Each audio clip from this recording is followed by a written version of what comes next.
My teacher wants me to do some peer feedback in a website called Peergrade. And so my teacher gave me a link and gave me a class code. So I need to go and join the class.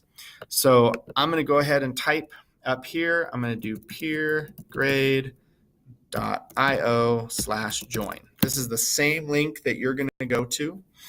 And it's going to bring up this screen. And the little square is going to circle around, and then it's going to give me a code to put in. So I'm going to put in a code, and this is not the code that you're going to be putting in, but this is the code that I'm testing. And then it signs me in and signs me up for the class. Easy peasy lemon squeezy.